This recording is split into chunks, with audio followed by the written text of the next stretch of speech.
Okay, so let's talk about citizen's arrest here. Move this camera kind of back on the porch there, shade, so hopefully I can still be in here. Citizen's arrest. Most states, and each state is different, so you kind of got to figure out on what your state, how it works, but a citizen's arrest normally comes down to, is a citizen being reasonable, and is he trying to keep the peace or prevent a crime? So most states have a citizen arrest category to where a citizen can make an arrest. Most states, again, you have to look up your own state because these change different. But in common law and how our law is based, a citizen can stop any felony, anytime, pretty much anywhere.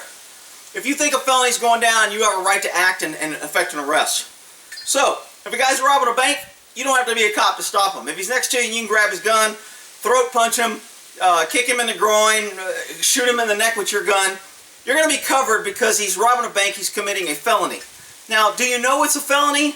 Most violent crimes move to the felony level. A felony, if you're making a citizen's arrest on a felony, you're much better protected than if it's a non-felony, because then you have to justify your probable cause or reasonable belief that a crime was committed. Remember, probable cause, that says first circumstances that would lead a reasonable person to believe that a crime has been committed and that person committed it. So, as a citizen, I mean, how hard is it to kind of figure out? You see a guy standing at the front door of a department store, he looks around, he grabs 40 jackets off the shelf, and he takes off running out the door. Now, Texas has a thing about stolen property. Anybody can chase to receive and retrieve their property. Somebody steals your property, you have all the right to chase them down, get your property back, and arrest them if you can, if you don't want to, whatever. But you can use reasonable, that term reasonable, we're always talking about reasonable force to get your property back. Now, is reasonable shooting them?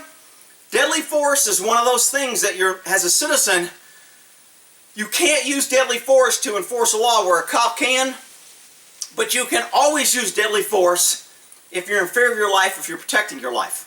Now, where it gets iffy in court and all this other stuff is where your actions caused the deadly force situation, and had you not done that, would you have had to kill this guy, and you killed him because of your actions, and your actions wasn't reasonable. Well, yeah, you caught him in a bedroom with your 13-year-old girl, and he was raping her, and he ran out the window, and then when I caught him, he pulled a knife on me, so I shot him. That's going to probably be pretty clear. That was reasonable. You weren't going to let the guy get away, he just raped your daughter, you didn't shoot him in the back for raping your daughter, even though I think you could have. That's a violent felony as a fleeing felon. As a cop, absolutely I should have gone in the back if he raped somebody and he's running away. Deadly force is authorized. And people may be shocked, oh, he's not armed. You can't shoot somebody in the back. You can't shoot somebody unarmed. That's all BS. Anyway, and I always go back to the theory, and they used to ask this as a cop, a guy robs a store, you see him, he shoots the clerk in the head. And as you pull up, you see him shoot the clerk in the head, he kills the guy, and as he comes out the door, he drops the gun and goes, I give up. Then he takes off running. Can you shoot him? And most cops, new cops are like, oh man, he's not armed, I can't shoot him. I can't shoot him in the back. No, I can't shoot him, I chase him. And technically you can shoot him. He just committed a violent act, he's a danger to himself, he's a danger to you, he's a danger to others. You can absolutely shoot him. But I still got idiots who claim to be lawyers coming here saying you can't shoot somebody in the back, you can't shoot somebody that's not armed. Whatever. So, as a citizen, the burden of proof switches to you a lot more. So, do you have to know probable cause, legal, and all that? No.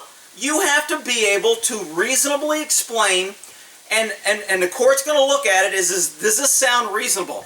Hey, if I was standing at a store, a guy came in there, I walked in, I saw him, he didn't pay, he looked around, he grabbed 14 jackets off the shelf, and he ran out the door. Most reasonable people are going to think he's stealing. Okay? Now you're going to get some dumbass liberal who's saying, well, maybe he was just taking the jackets out to be cleaned. You had no reason to believe he was a thief, and you only tackled him because he was black. Whatever. Okay, but most reasonable people are going to go, that's not normal. He's probably committing a theft. So, review your state. Understand what your state says as far as what a citizen can do, but most states are fairly close. A citizen can make an arrest for a felony, and he can make an arrest for any crime he sees committed in his presence. Some states like Texas kind of call it a breach of peace. You have to have a breach of peace to make a misdemeanor arrest, but you still have to have probable cause. And the statute specifically says, or there's some case law that says, if you make a citizen's arrest in Texas, you're not held to a higher standard than a cop, but you're not held to a lower standard. It still goes back to the circumstances that you knew. Was it reasonable for you to believe that a crime had occurred, even if a crime did not occur? It's still going to be reasonable. Let's say the guy who grabs the jackets, the 14 leather jackets off the rack and runs out the door, let's say he's just being a dumbass, he works there and he wants to see if he can get somebody to chase him. So it really wasn't a crime. You're still going to be okay because it's reasonable that anybody that saw that would think a crime was committed. So it doesn't say it has to be a crime. And it's the same way with felonies as cops. When you're going after a felony, it doesn't matter if a felony's been committed. All that matters is if I have a reason to believe, and it's reasonable, that a felony may have been committed. It doesn't have to be committed. It specifically uses the word may.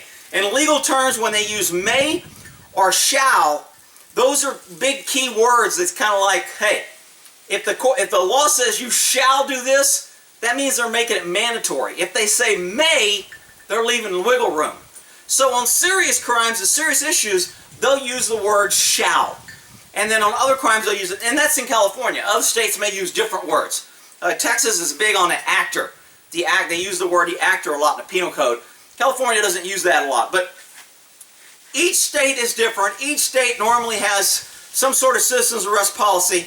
It's all going to be about the same. Are you acting reasonably? Would most people believe that a crime was occurred? Did you use reasonable force to stop him?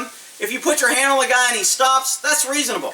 If you put your hand, he pulls away, and then you bear hug him, and he throws you to the ground, and you tackle him and tie him up with his belt and his feet, that's reasonable, because he was resisting.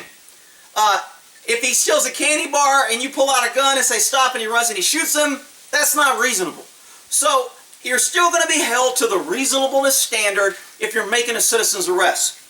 But most anybody can make a citizen, and you're usually always covered under citizen's arrest if you're protecting the public or safety of lives. Okay? You see a guy running around with a bomb belt on, with a turban on his head, yelling Allah Akbar, and if you could probably shoot him, and you'd probably be okay. Because most reasonable people would say, people don't run around with dynamite strapped to their chest, yelling Allah Akbar, with a turban on their head, and this terrorist climate that we have. And of course the liberals would be saying, oh, you're profiling. Oh, you just didn't like him because he's Muslim, and you just shot him because he's got a turban. Most people are going to say, you know what? If you're so stupid to run around with dynamite strapped to your chest, yelling Allah Akbar, well, you deserve to be shot.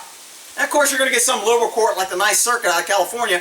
You know, we call it the Ninth Circus because they come out with so many stupid rulings. They would probably rule against you, but the other court would overturn them. So that's the citizen's arrest kind of doctrine. Review your own policy, understand what you can and can't do, and that way, you know, you can cover your butt. If you want to call it illegal, I mean, with the internet now and Google, you can research your state. You can pull up your state statute.